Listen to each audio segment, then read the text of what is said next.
All praise to the Most High family. Happy Feast of Dedication. Happy Hanukkah. All praise to the Most High. Before we start the lesson, right? Quick question. Who can tell me what this is that has the candles in it? What is it called? A menorah. Does anybody know what 7 spirits? I'm gonna quiz y'all right quick. What 7 spirits do each candlestick represent? You know where to find it? Isaiah 11 and 1. Let's bring that out. I'll just start there. Let's go to Isaiah chapter 11 and verse 1. When you read the book of Revelation, when John the Revelator was revealing Yahweh Shai, it says that he was in the midst of the 7 candlesticks. Now, what's interesting about that is when we read Isaiah 11 and 1, Isaiah is prophesying about Christ when he describes the 7 spirits here in 11 and 1. Right? Bring that out when you got it, King. Book of Isaiah, chapter 11, verse 1. Read out. And there shall come forth a rod out of the stem of Jesse, and a branch shall grow out of his roots. Who is this branch? That's Yahweh Shai. The stem of Jesse is him coming from this is another way of saying the lineage of David. Right? So this is talking about Yahweh Shai. Read on. And the Spirit of the Lord shall rest upon him, the Spirit of wisdom and understanding, the Spirit of counsel and might, the Spirit of knowledge and the fear of the Most High, and shall make him of quick understanding in the fear of the Most High. And he shall not judge after the sight of his eyes, neither reprove after the hearing of his ears. You can rest right there. So these candlesticks have a spiritual representation, right? And those spirits are understanding, quick understanding, right? Wisdom, counsel, might, knowledge, and fear of the Lord. So when you look at this menorah, it's not simply a candlestick that holds candles in it. No, it represents spirits of the Most High, right? And this is very important because the reason we have Hanukkah, one of the main components of this day is the relighting of the temple after we rededicated it, right? So this is very major in the feast that we keep, right? So without further ado, what I have for y'all today is we're going to go into the parable of the 10 virgins and how this lines up with Hanukkah, right? So we're going to go into a very deep parable today. So before we start there, what is a parable? Anybody know what a parable is? Anybody ever heard of a parable? I mean, outside of the Bible? If not, that's cool. So a parable is a simple story used to illustrate a moral or spiritual lesson as told by Yahweh Shai in the Gospels. So a parable is a story that has a message underneath the story, right? Y'all know the scripture where it says that the Most High talks to us in similitudes and parables. So he doesn't always just lay things out plainly and clean, right? Sometimes he lays it in the story and wants us to go dig and find out the matter. Because it's the glory of the Most High to conceal a thing, or the honor of the Most High to conceal a thing, and the glory of kings to search it out, roughly paraphrasing, right? So a parable is a simple story used to illustrate a moral or spiritual lesson, right? So that's what we're about to get today. We're going to read a story that has an underlying moral and spiritual lesson today. So let's go to Matthew 25 and verse 1.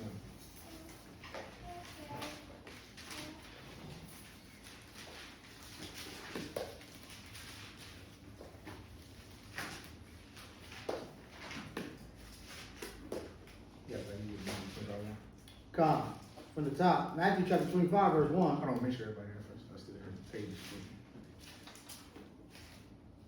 All right, come. It says, Then shall the kingdom of heaven be likened unto 10 virgins, which took their lamps and went forth to meet the bridegroom. Perfect. So, what is a lamp represented in the scriptures? Because again, this is a story, but it has an underlying spiritual meaning. And again, this is a parable, right? So Christ is telling a story, but he's saying something else underneath the story for us to get. It's a lesson in this, right? So what is a lamp? Let's go to Proverbs 6 and 23. You get that from Proverbs 6 and 23. What is the light talking about here in Matthew 25? Book of Proverbs, chapter 6, verse 23. Read it up. For the commandment is a lamp, and the law is light, and reproofs of instruction are the way of life. Bingo. So the lamp that's being talked about here In Matthew 25, it's talking about the law, statutes, and commandments, the understanding. That's what is a light unto our feet or a guide for our life. This is what leads us and helps us navigate life. It's the law of God. Right? Who is the bridegroom? Who's known as the bridegroom in the scriptures? Anybody know? Yahweh Shai, exactly. Yahweh Shai is the bridegroom, right? Let's go to John chapter 3, verse 28.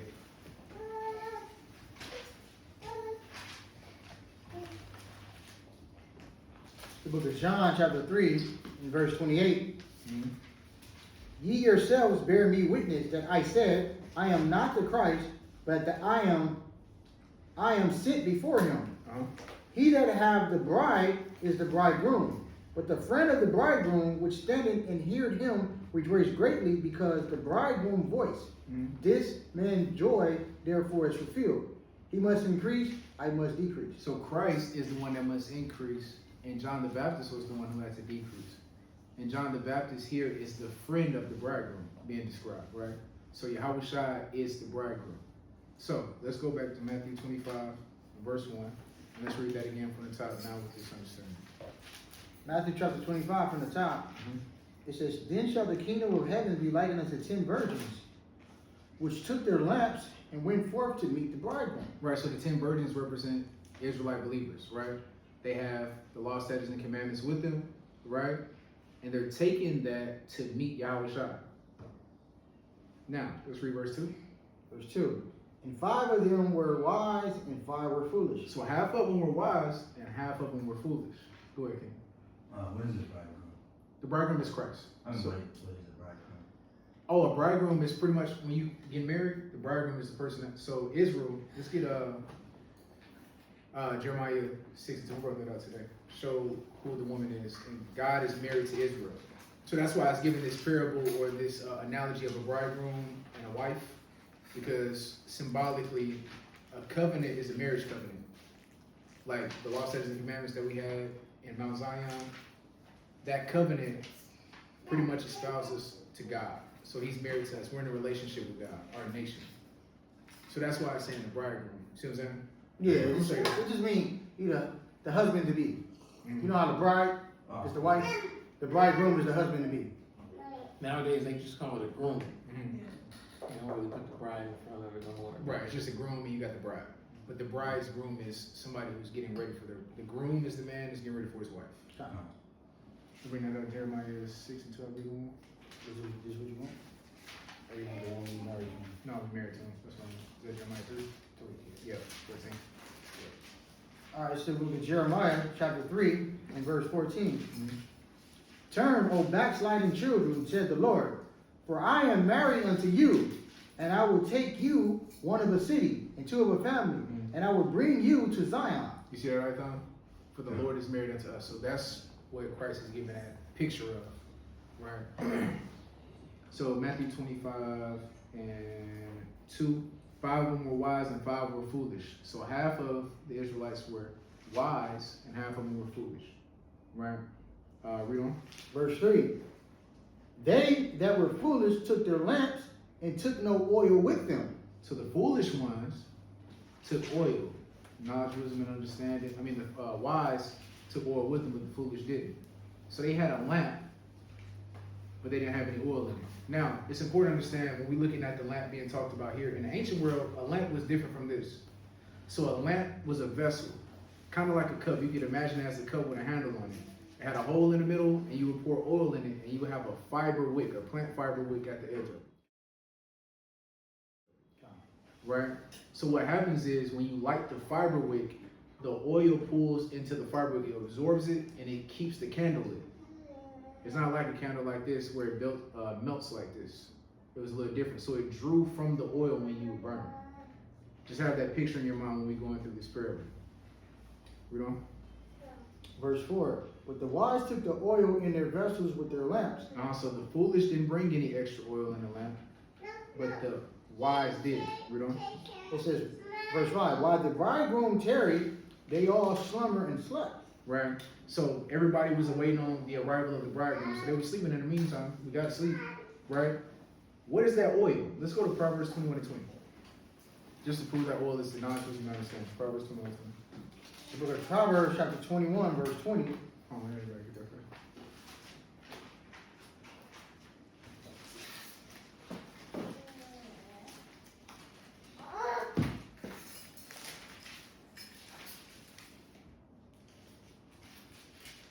Verse 20. There is treasure to be desired and oil in the dwelling of the wise, but a foolish man spendeth it up. Right, so there is oil in the dwelling place of the wise. Why? Because they're filled with knowledge and understanding. So that oil is what's fueling the knowledge, wisdom, and understanding. Right, let's go to Psalms 119 and 130. Psalms 119 and 130.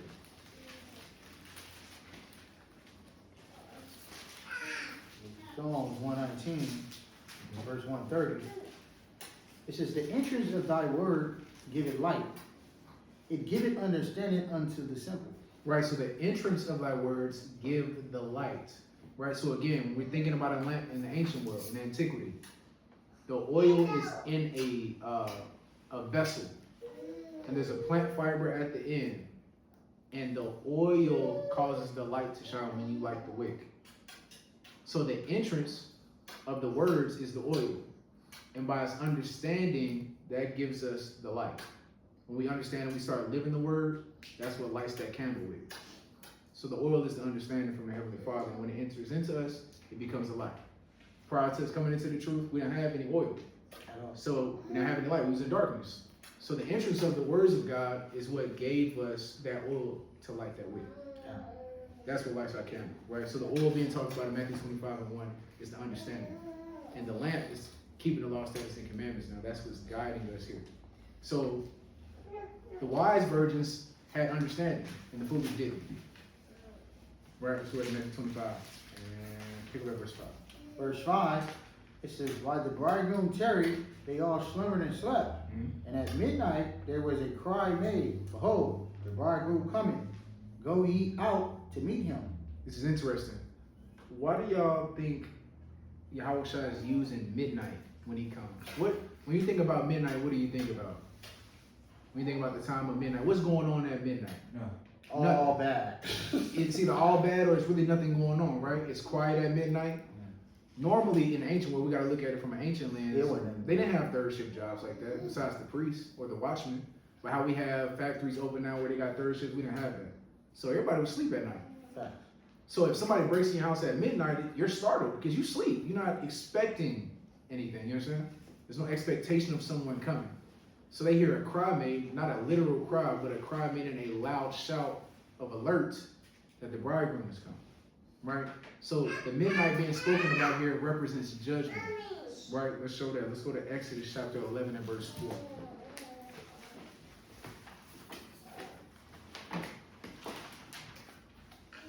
You get that from me, bro? Exodus 11 and 4.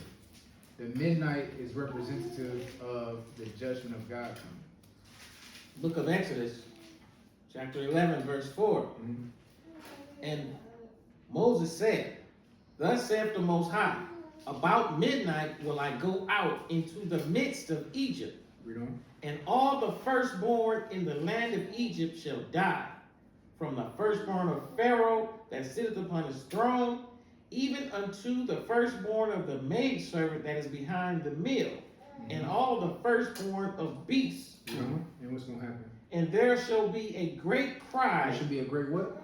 Cry. So again, the great cry that is being made is because judgment is coming upon earth at this time now. And nobody's going to expect it, except you being wise and having understanding.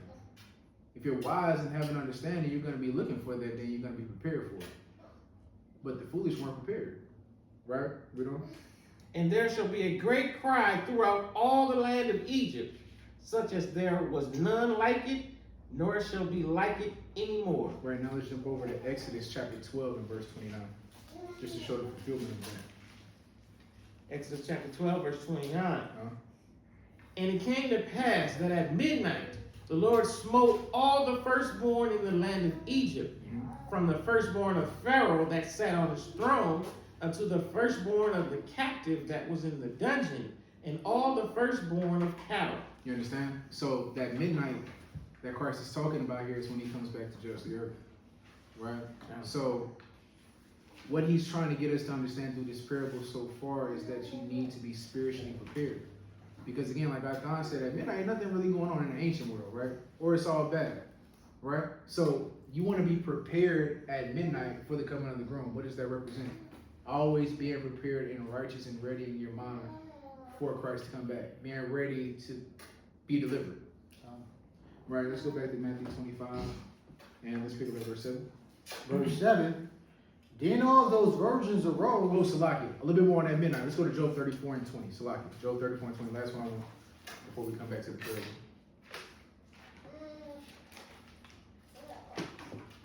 Right, Job 34 and 20. Job chapter 34 and verse 20. It says, in a moment shall they die, and the people shall be troubled at midnight. At what? At midnight, Read on. and pass away. And the mighty shall be taken away without hand. See that in a moment shall they die, right? Meaning unexpectedly. Tribulation is going to come upon you. That's what that midnight in this parable represents. Suddenly, Suddenly, it's going to come upon you, right? What did Paul say in Thessalonians? They'll say peace, peace, and then sudden destruction comes. Christ said he's going to come like what? A thief in the night? Right? So what he's behooving us and exhorting us to do is to always stay prepared for his second coming. Because none of us know when he's going to come. But the point is to be prepared. Because he might catch us, we outside, we may be mowing the grass. Or we might be in the wilderness somewhere. Right? We may be cooking up some deer that we just went out and caught. And then Christ cracked the sky open. You understand? The point is to always be prepared. That's what he's teaching right here. Stay prepared, stay ready so you don't have to get ready. Right? Let's go to Matthew 25.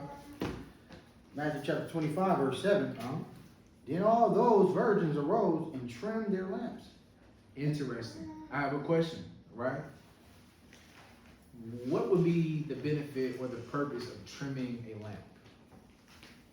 Anybody know? Anybody familiar with lamps, candles, anything like that? Cool. So this kind of stuck out to me, and I never really read it this way until I really started going into it. I'm like, what's the purpose of trimming a lamp? And this is heavy right here because, again, this is a story with the spiritual lesson, right? So you have to analyze this. The trimming of the lamp, ancient oil lamps required three things: a vessel, a wick, and oil, right? The vessel is like a cup, like I said, and you have a wick at it. Let me just pull a picture right here so I can give y'all some visual aid.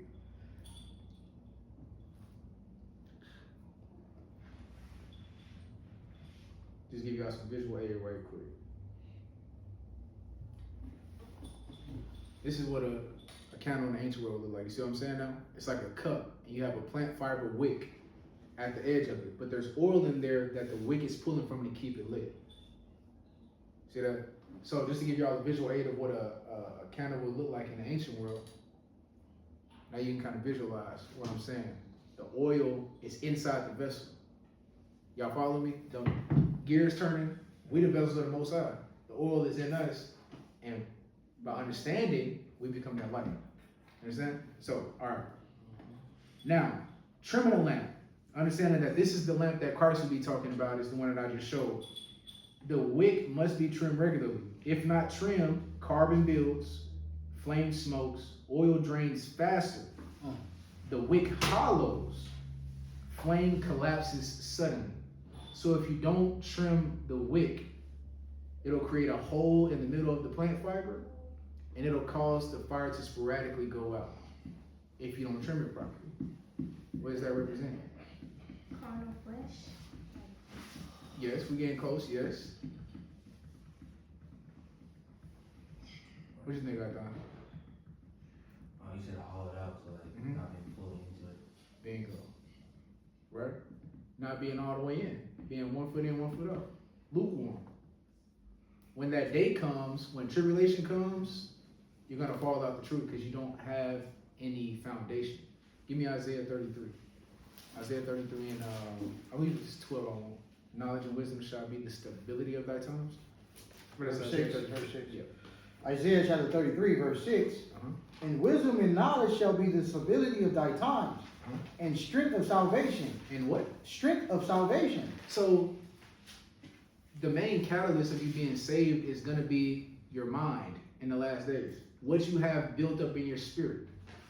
How much knowledge and wisdom and understanding do you have in that day that's going to sustain you through what you're going to see? Right, read that again from the top. From the top. And wisdom and knowledge shall be the stability of thy times. Knowledge and wisdom. It doesn't say guns. It doesn't say food. It doesn't say a nice big house in the middle of the woods at a black site.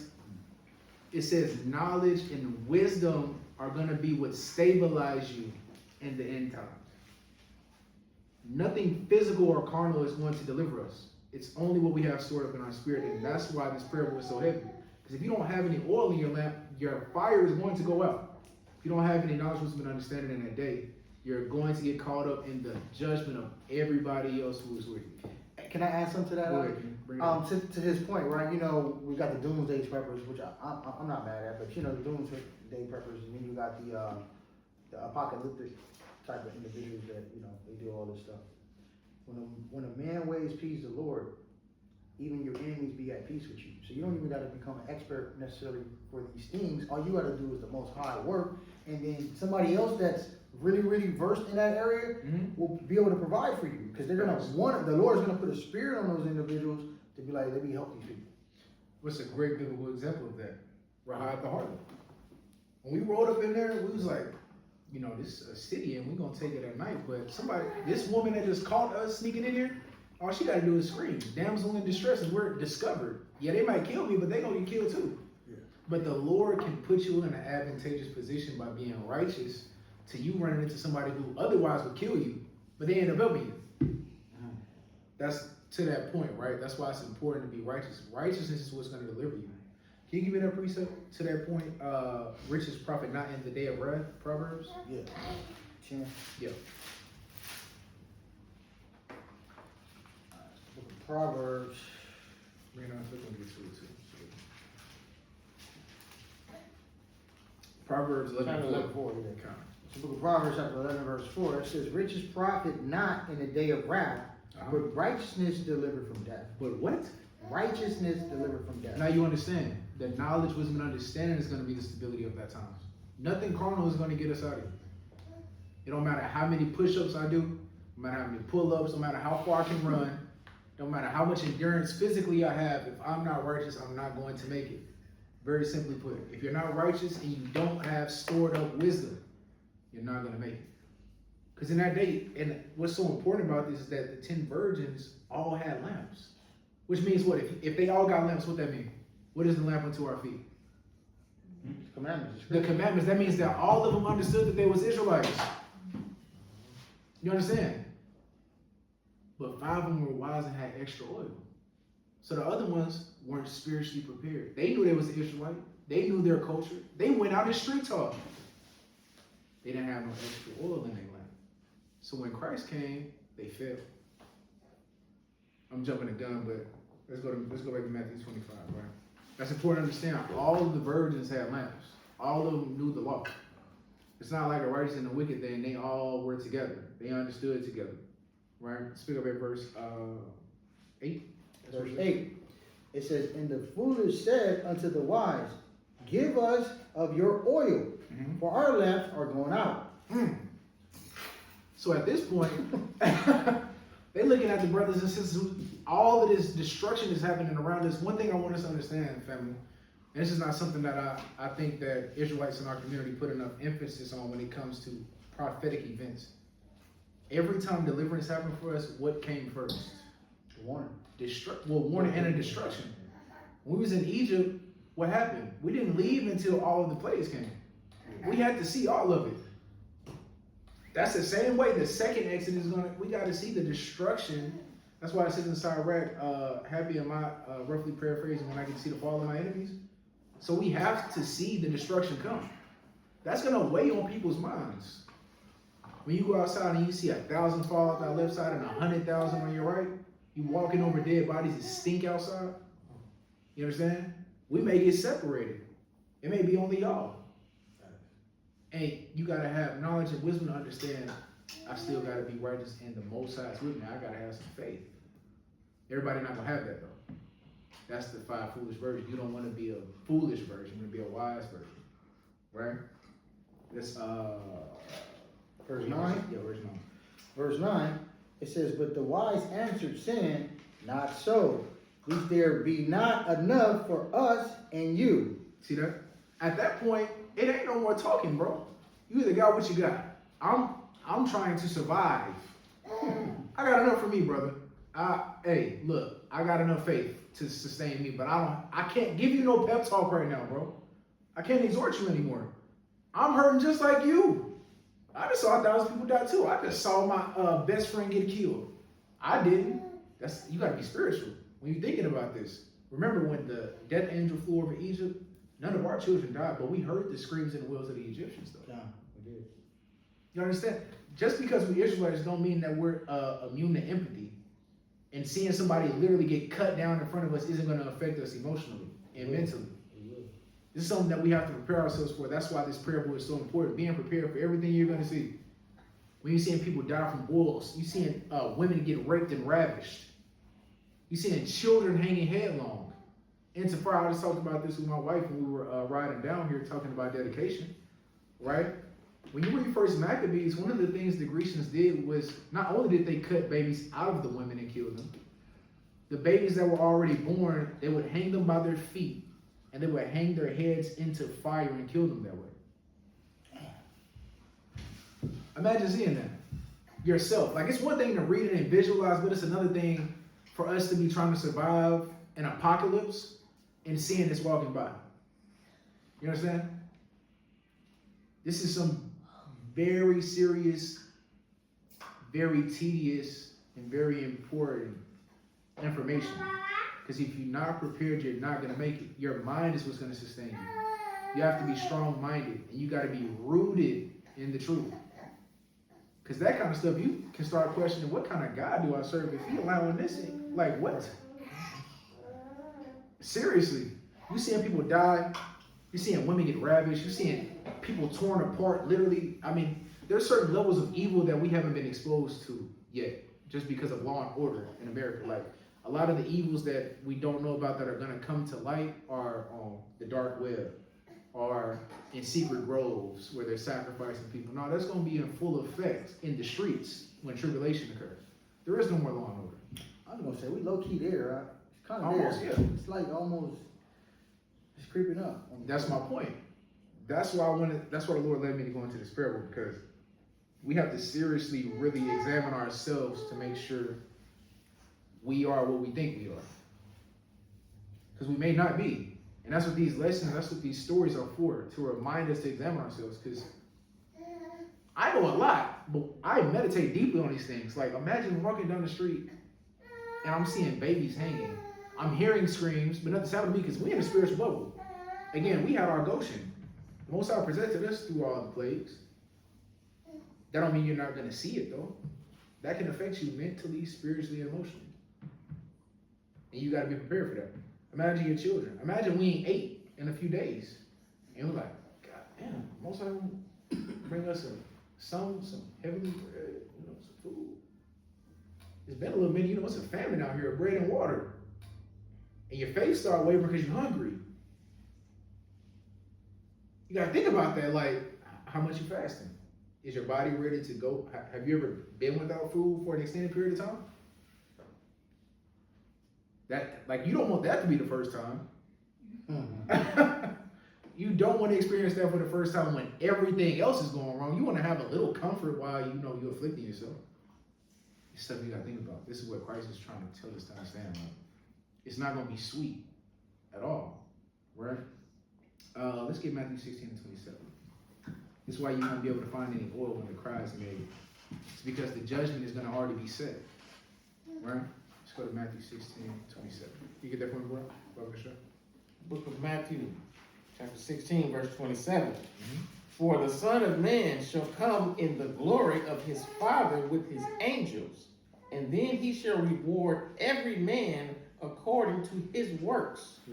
Verily I say unto you, there be some standing here which shall not taste of death till they see the Son of Man coming in his kingdom. Right, so when Christ returns, remember the cry is made because the bridegroom is here now. But when the bridegroom comes, he's coming with his reward. The time of repentance and trying to get right at that point is over. when Christ returns, ain't no more getting on your knees and asking the Lord for forgiveness. You know, Christ is here to judge now. The judgment is set at this point. Right? Let's go to 2 Corinthians 5 and 10 as well.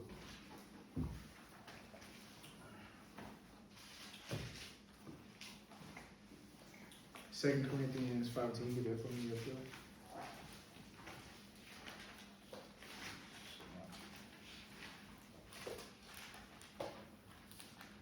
there? 2 Corinthians chapter 5, said verse 10. Come. Verse 10. For we must all Hold on, appear start at before verse, the start at verse 9. Verse 9. Wherefore we labor that whether present or absent, we may be accepted of him. Right, so this is a part of being a wise version. Right, we're laboring right now that we may be accepted. We're gathering oil and filling our oil tank up right now so that we can be accepted when he returns, right? Because we all got to do what? Verse 10. Verse 10. For we must all appear before the judgment seat of Yahweh Shai, that everyone may receive the things done in his body, according to what he hath done, whether it be good or bad. Whether it be good or bad. Right? Remember, every work shall be brought into judgment. Give me Ecclesiastes 12 and 14. Every work is going to be brought into judgment when Christ returns. That's the point. When the bridegroom comes, that's why the crowd was made when they saw the bridegroom, because they know it's OV. It's time to go now. It's go time. And ain't no more talking. There's no more fasting to be done. There's no more prayers to be sent up. There's no more alms to be given. It's over with. The judgment is here now. Now it's time. What I did in this present life in my body, now I'm getting judged for it. Whether it be good or whether it be bad. Right? Let's go to Ecclesiastes 12 and 14. For God shall bring every work into judgment with every secret thing. With every what? Secret thing. Whether it be good or whether it be evil. Everything that we do is going to be brought into judgment. Damn. Every single thing. With the things nobody else, things your wife didn't see. The things only you and God know about. Things you take to the grave. Everything going to be brought up. So you want to be a wise virgin and understand that you must be prepared spiritually for that return, because when Christ returns, there is no more talking to be done. He's already set it out. He's separated the sheep from the goat already. At that point, the wheat and the tares are going to be separated. Judgment is here now. Last, let's go to Revelation chapter 22 and verse 11.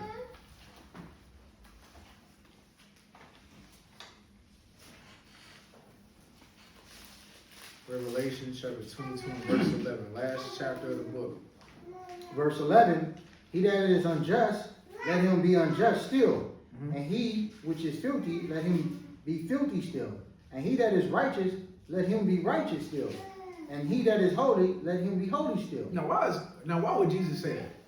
Why would Yahweh Shai say, let him who is unjust be unjust still? Why would he say, just stay wicked? It's because this is talking about when he comes to judge.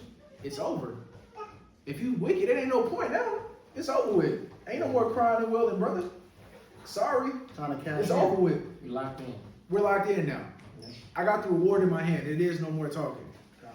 Right? That's why he said, let him who is unjust be unjust still. Let him be righteous. Be righteous still. Right? Why? Verse 12. Verse 12. And behold, I come quickly, and my reward is with me, to give every man according to his work shall be. See that? Because at that point, Christ already got the reward. That's why you want to be on the good side of things when he comes. Because you don't get that reward quick. It said in the twinkling of an eye. That's what Paul said. We'll be caught up with him. Judgment is coming quickly. Babylon be destroyed in 1 hour. It's quick. It's a swift judgment. There is no more, I'm finna drop. Nah, your head's already off. You already cut down in the land of the living. It's over. It's no more talking. Right? That's why it's important. That's why he taught this parable. The kingdom of heaven is likened unto 10 virgins, 5 foolish, 5 wise. 5 were prepared, 5 were unprepared for me. Right? Let's go back to Matthew 25. Let's pick up at verse 9. Come. I'll start from the top. Verse 9. It says, but the wise answered, saying, not so, lest there be not enough for us and you, but go rather to them that sell and buy for yourselves. Right now, this is funny. Because honestly, this is sarcasm. Because at this point, ain't nobody selling nothing. The people who are the 5 virgins, the wise ones, guess what? What they gonna tell you? I only got enough for me, brother. Sorry. I can't give you anything. This is him saying, it's too late. It's pretty much what's the figure of speech? A day late, a dollar short. Bingo. You're a day late, $1 short. It's too late. Sorry. That's Christ basically saying it's too late. Hey, go to them that sell. Translation. Go to your Christian pastor, get the breakdowns from him. Yep. Go to such and such. Go to your white, constituents that you follow and get the breakdowns from them. You can't come to the house of Barack. We try to give you the oil. You didn't want the breakdowns. We can't give it to you, brother. We in survival mode now. Bingo. You go get them breakdowns from somebody else now. And why is that important? And this is why it's sarcasm that Christ is teaching. It's a figure of speech is because the righteous are going to be out there. Let's go to 2nd Ezra 5:1. The Bible says this.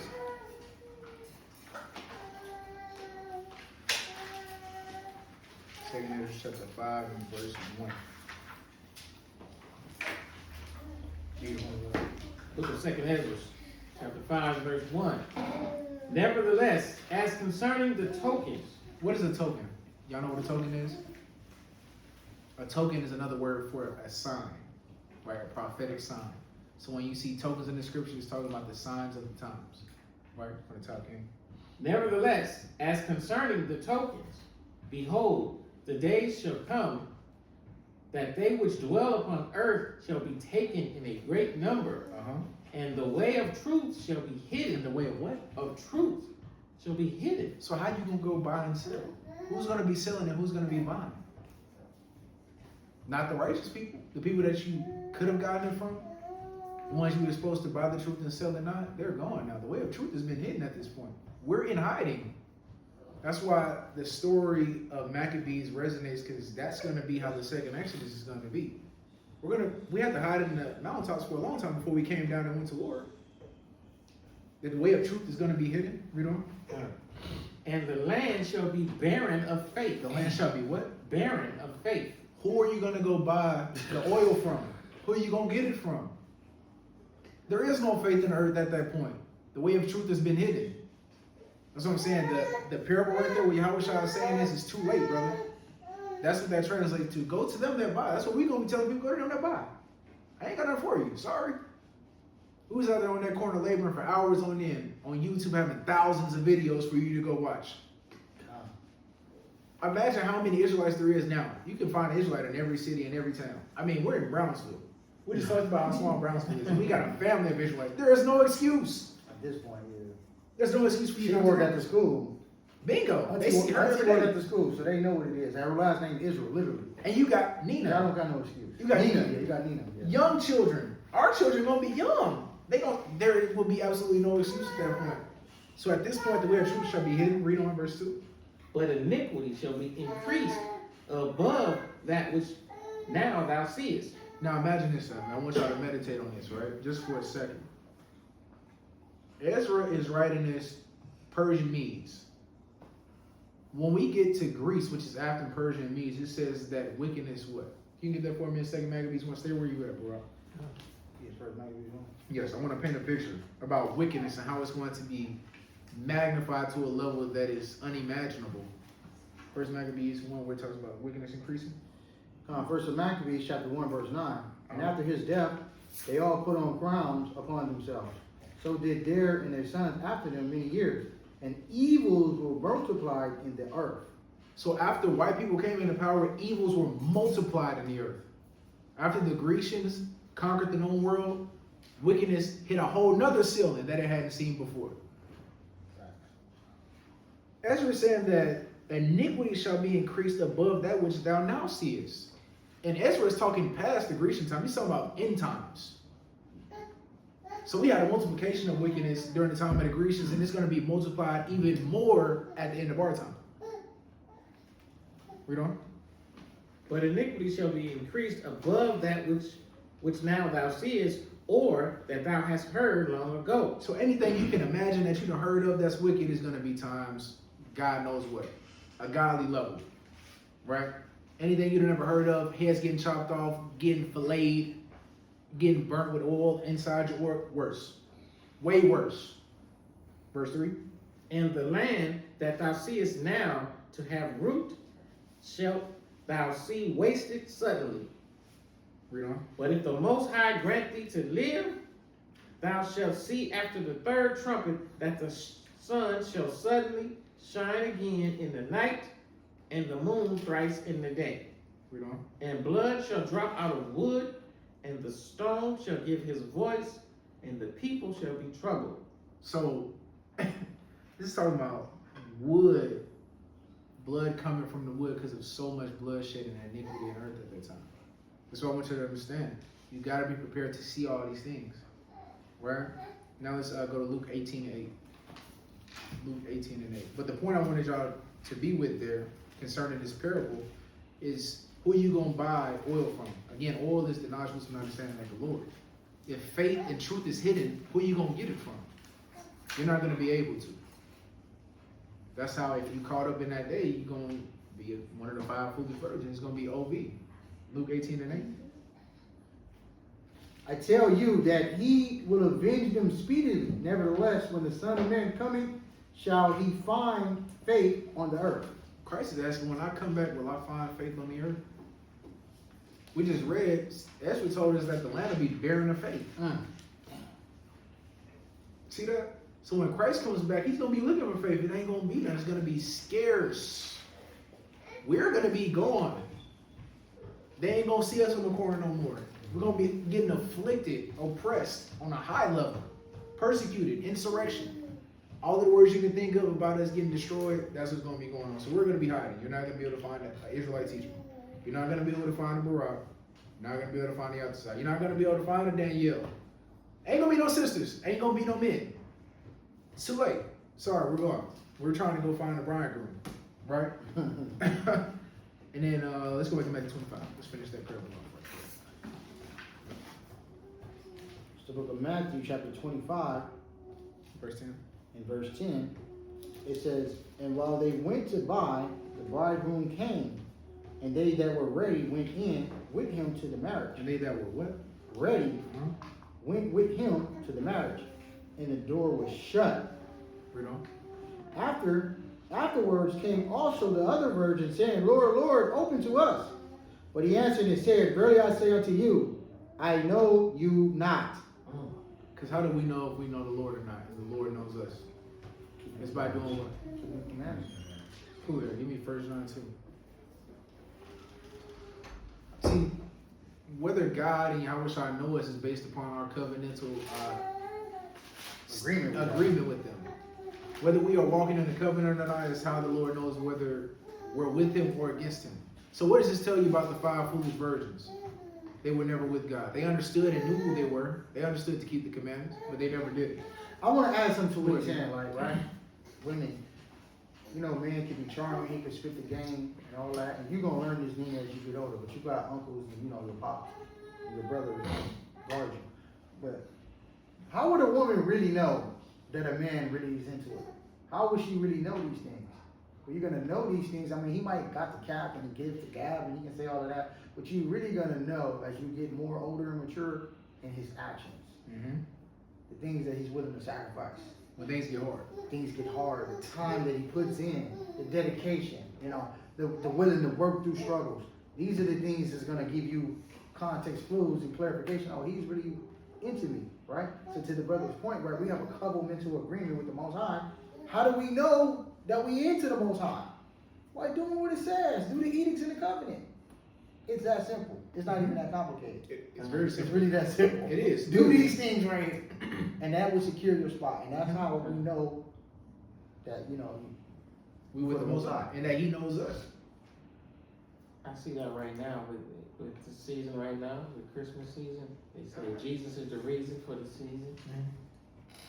But what did Yahweh Shai tell you to do? He said, if you love me, keep my commandments. I thought if you love the Most High, you love the baby Jesus so much and everything. Why you not doing nothing he told you to do? Bingo. You're doing the exact opposite of what he told you to do, actually. So what are we doing?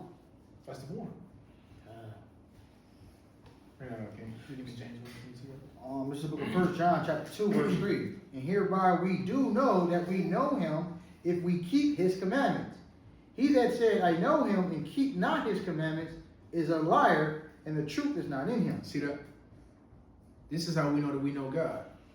is if we keep his commandments. If you catch somebody saying, I know God, I have a personal relationship with God, and we ask them, hey, what's Saturday? And they have never even heard of the term Sabbath.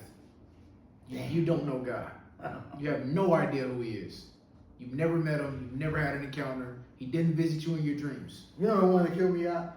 Now I know that Bible. Me and Barack, we hear this all the time. I read that Bible tooth and nail, front and back. Front and back, yo. Bro, you ain't read no damn Bible, man. Stop lying. You have no idea what's going on. Zero. And especially brothers like us who have actually read the Bible from beginning to end. Negro, you have no idea what the Bible says, sir. You've never even heard of the term Sabbath. You don't know the book of Judges. You ain't never heard of Philemon. You don't know what Amos is. Stop it. You never read the Bible, brother. Brothers have never heard of Habakkuk. What is Habakkuk? Yeah. What is that? Habakkuk? I've never heard of that book before. What are you talking about? You know the Bible, brother? That's a whole prophet. What are we talking about right now? That's a whole prophet. They be capping. Come on, bro. I'm gonna try the next Stop brother it. to tell me that. I'm gonna be like, okay, show me where the book of Habakkuk is. Yeah, And where is it? Philemon. Show me Philemon. And get there quick too. 7 seconds. Here. Yeah, you got 7 seconds. Show me. They're not even gonna be in the general vicinity. You're gonna catch this right here. Still not gonna get there, right? Give me that, can you, James 1:22. But be ye doers of the word, and not hearers only, deceiving your own selves. Right? If you think you can only listen to the words of God and not do them, you've deceived yourself.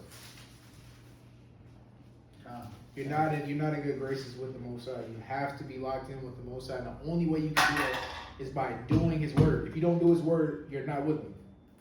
You understand? Now, moving and segueing into that, right? Does everybody understand that parable? Everybody have a greater understanding and a more in-depth understanding of what Christ was saying there? All praise to the Most High. So, the point is, family, you want to fill up your vessel with oil. You want to fill it with knowledge, wisdom, and understanding. Because as the prophets prophesied, Isaiah prophesied well when he said, knowledge and wisdom shall be the stability of thy times. There's nothing, the prophets understood full well, there is nothing carnal that is going to get us out of here. Solomon's wisdom, he told us that riches will not profit us in the day of wrath. Only righteousness will do that. All the pictures you can have. Everything you can think of. Horses, military might, cattle, women, men of war. That does not save you. Only righteousness can save you. Right? Give me one more in Ezekiel. Daniel, Job, only could deliver themselves by their own righteousness. Let me get that right quick. That's Ezekiel 14 and 14. Ezekiel 14 and 14. So we go to Ezekiel chapter 14, verse 14.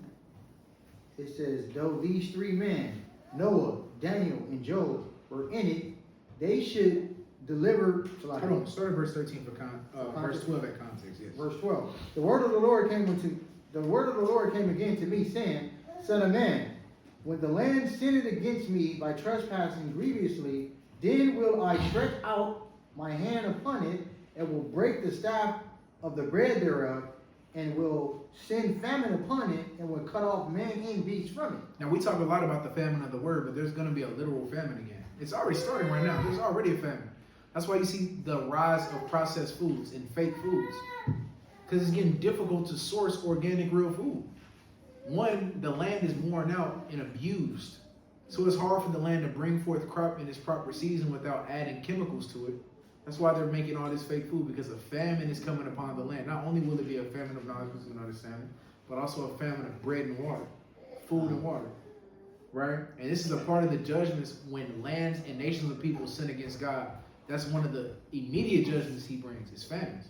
Christ talks about that in all of His prophecies, Matthew 24, Luke 18, or Luke 15. He always talks about famine, right? But this is the point, verse 14. Though these three men, Noah, Daniel, and Job, were in it, they should deliver, but their own souls by their righteousness, said the Lord God. So your husband cannot deliver you. Your wife can't deliver you. Your girlfriend, your boyfriend can't deliver you. Your mother and your father cannot deliver you. You can only deliver yourself. You understand? Nobody else can do it for you. You can only do it for yourself. Only your own works are going to get you out of here. that road that Ezra illustrates, where it's fire on one side and deep waters on the next, and it's a straight line, only one person can go in at a time. You get judged individually. That's important to understand. Your husband, your dad, your mom, their righteousness cannot save you. God not gonna look at Barak and say, ain't neither you good for all your trespasses because you got a righteous father. No, you go into that lake. It's over. You can only deliver yourself by your own. So this is important to understand with the parable of the 10 virgins. You want to be the wise virgins that have the knowledge, wisdom, and understanding, stored up in you. Right? Let's move on to that way to the next lesson, the Hanukkah lesson, right? So Hanukkah is a Hebrew word, right? Hanukkah is the Hebrew word for dedication. Dedication is the English translation of Hanukkah, right? So when we say Feast of Dedication, we're saying the Feast of Hanukkah. You understand? Hanukkah is a Hebrew word, right? So Hanukkah means dedication. It commemorates armed revolt against Seleucid oppression, refusal to abandon Torah, temple desecration and cleansing, restoration through discipline, sacrifice, and blood. So we're going to go through First Maccabees real quick. Let's go to First Maccabees. We can kind of jump to chapter 3. Kind of get there.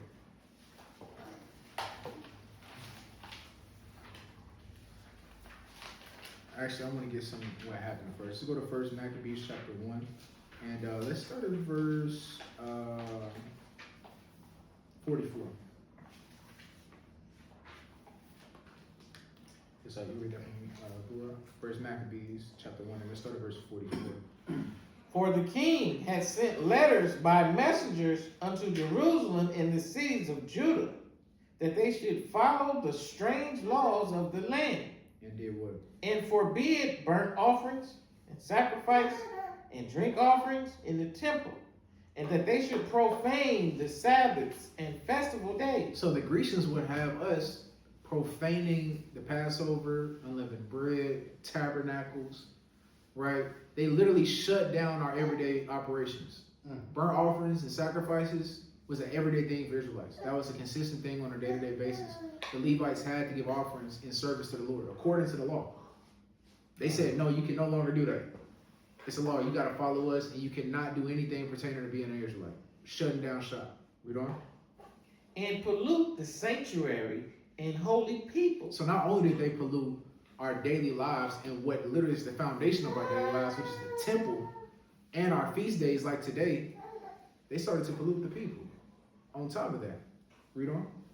Set up altars and groves and chapels of idols, and sacrifice swine's flesh and unclean beasts. Why do you think we go so hard against pork? Because pork for heathen is their primary food. All heathens love pork. All of them. White folks, East Indians, even the Hindus, they eat a little pork here and there. Buddhists, right? Africans for sure. The Germanic tribes, they all love pork. And the main food that they would sacrifice on the idols was always swine's flesh. When they wanted to pollute it, because God hates the swine. The swine is literally the most detestable animal on the planet. A dung beetle is more clean than a pig. And a dung beetle rolls itself up in fecal matter. You understand that? Read on. That they should also leave their children uncircumcised. So one of the things they did was literally prohibited us from circumcising our children. That covenant goes before Moses all the way back to Abraham. Circumcision of the 8th day. Can't do that anymore. Read on. And make their souls abominable with all manner of uncleanness and profanation. So they just put us all the way in sin. They made it almost impossible to be righteous, right, with their laws and their regulations. Read on. To the end, they might forget the law and change all the ordinances. Do you understand how deep that is? They were trying their hardest to, I'm going to push, there's a method in holistic health, right? And it's called crowding out. Now, the principle of crowding out is when you add healthy foods into your diet, you don't cut out any bad foods. You just add more good foods so that you forget about the bad foods that's in your diet. That's what they did on the wicked side. I'm going to put so much wickedness in their day-to-day life that eventually all the righteous things are just going to go away. I'm going to sacrifice and profane the temple. They can't even come in here anymore.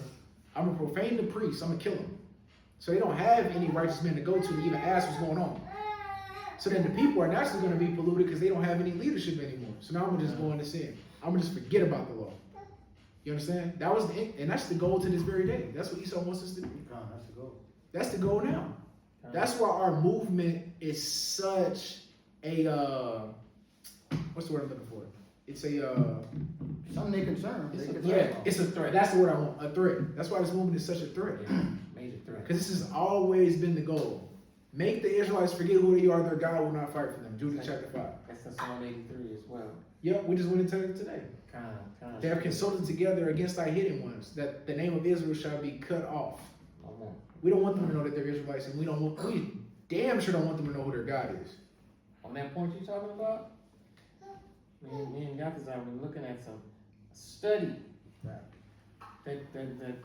this think tank has been doing on the Israelites. Mhm. And it's been since, was it 03? Oh, no, 2023.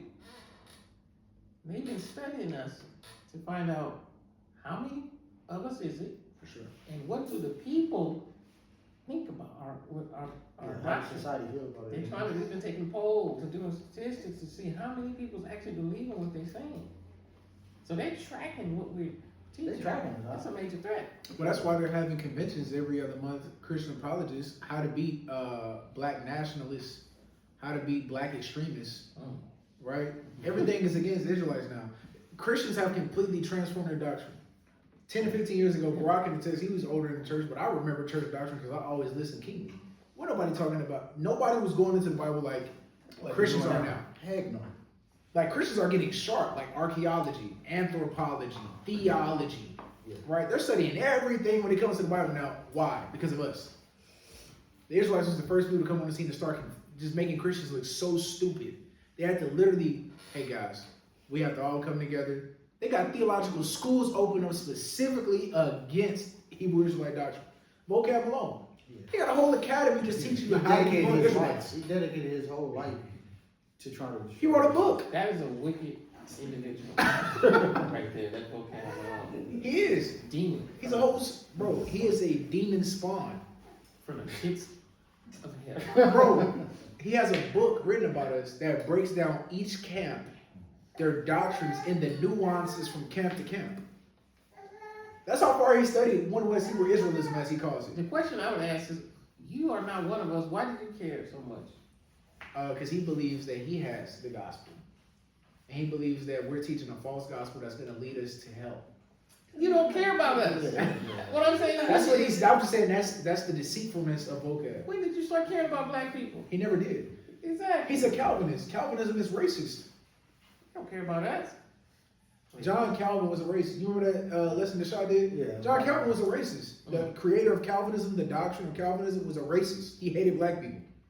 And Vocab Malone is an open Calvinist.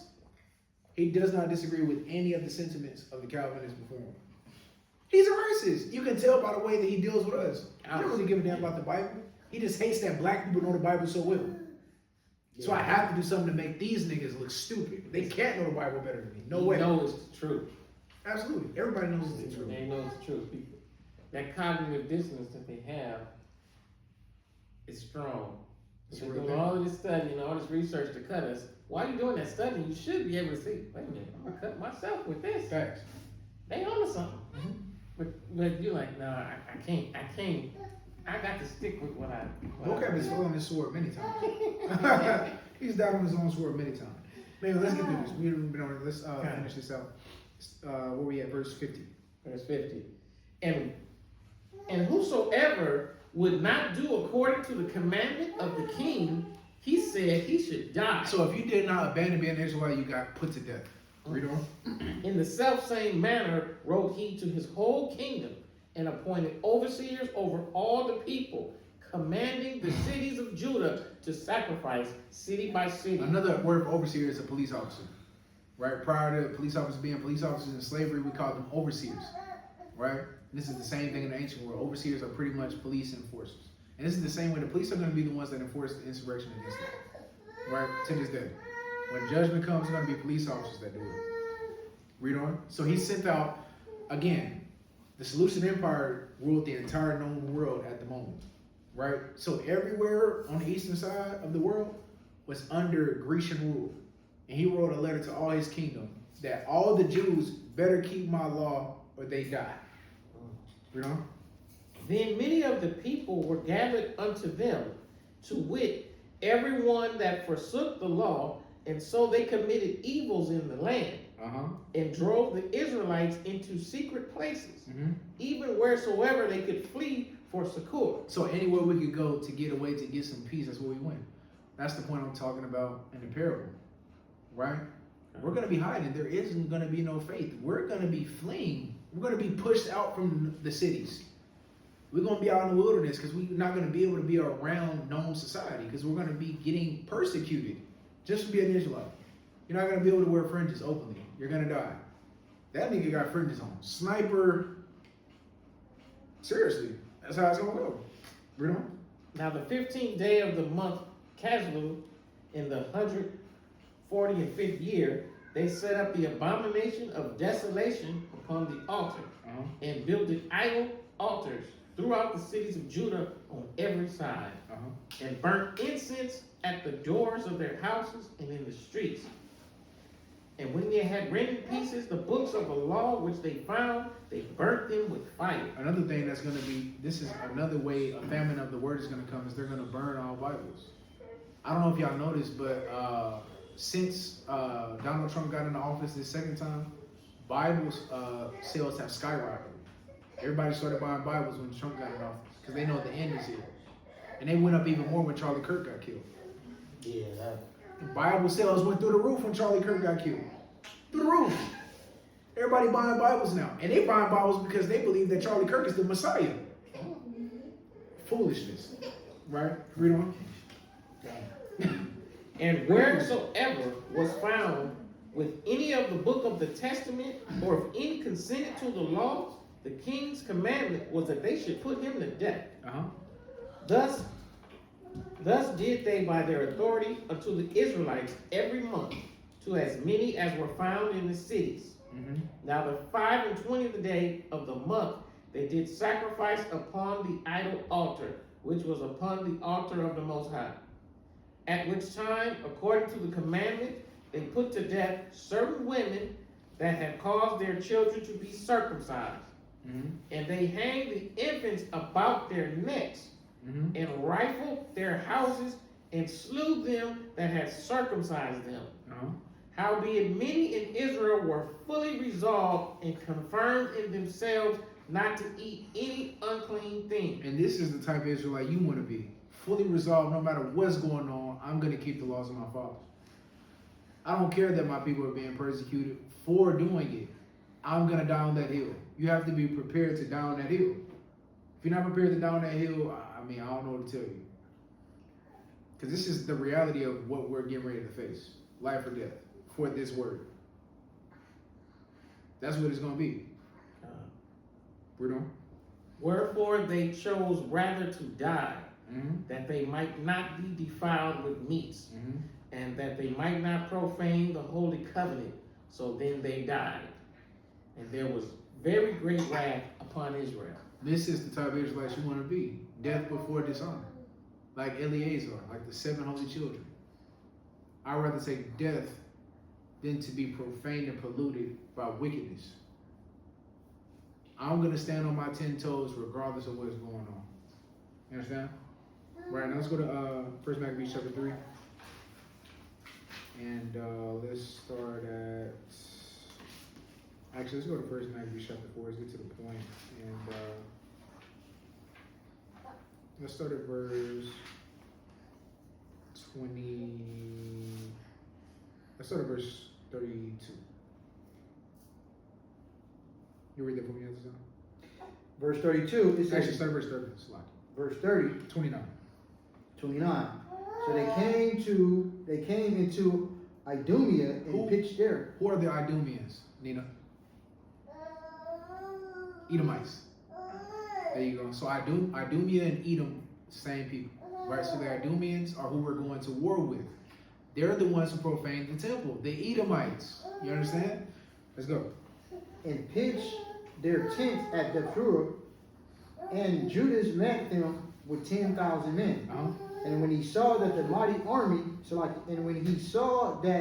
mighty army, he prayed and said, Blessed art thou, O Savior of Israel, who didst quell the violence of the mighty man by the hand of thy servant David, and gavest the host of the strangers into the hands of Jonathan the son of Saul and his armor bearer.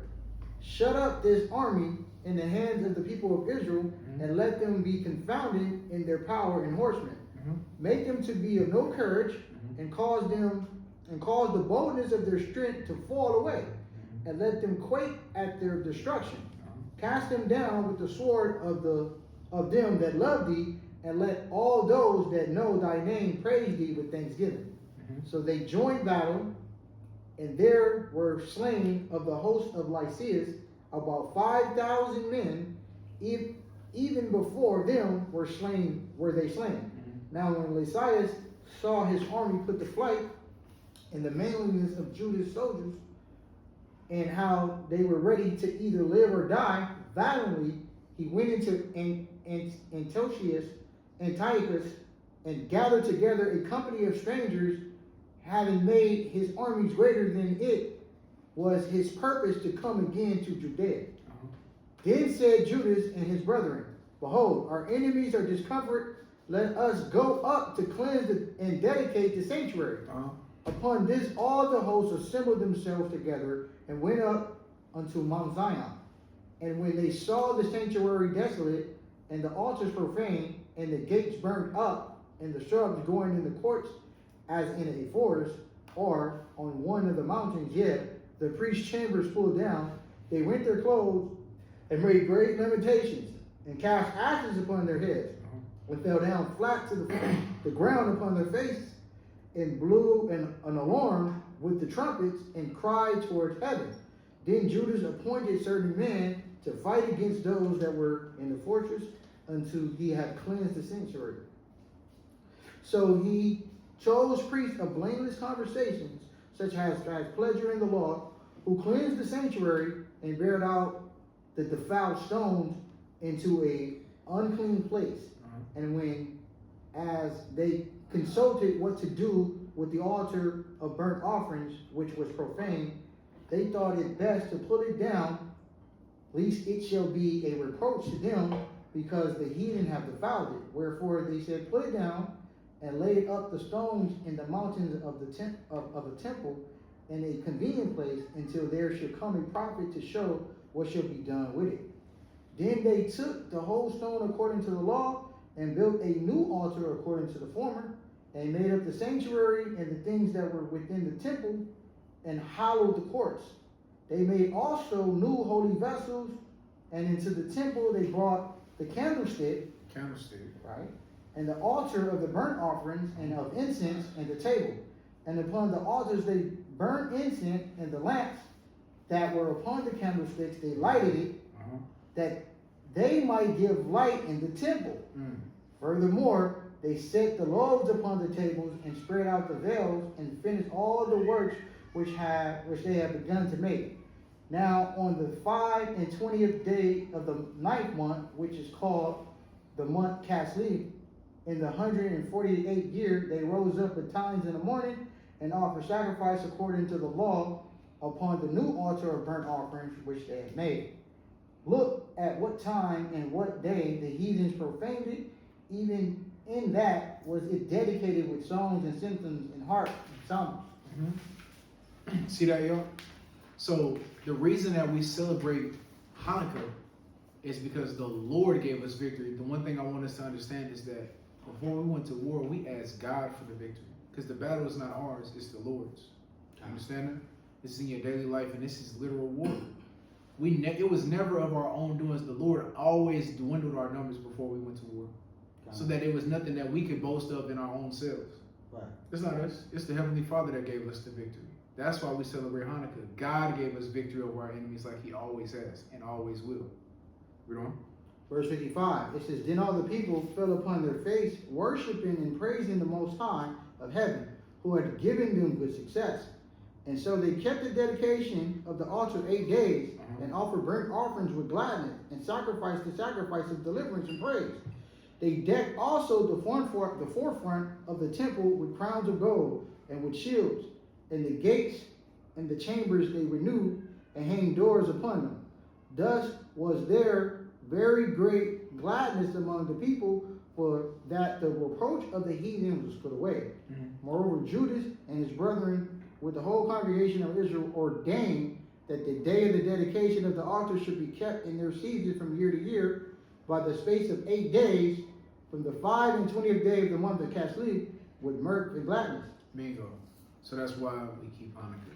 You understand? That's a quick one too, but if you want to know all the in-depth, just read First Maccabees 1 through 4, and you'll see why we keep dedication. But that's why we decorate, right?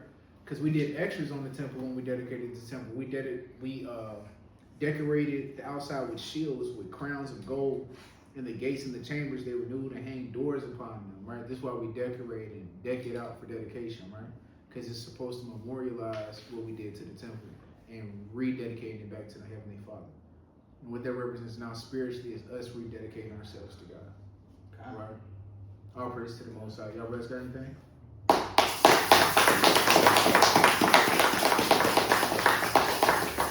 praise to the Most High. Come here, sir. Kwame Ashala.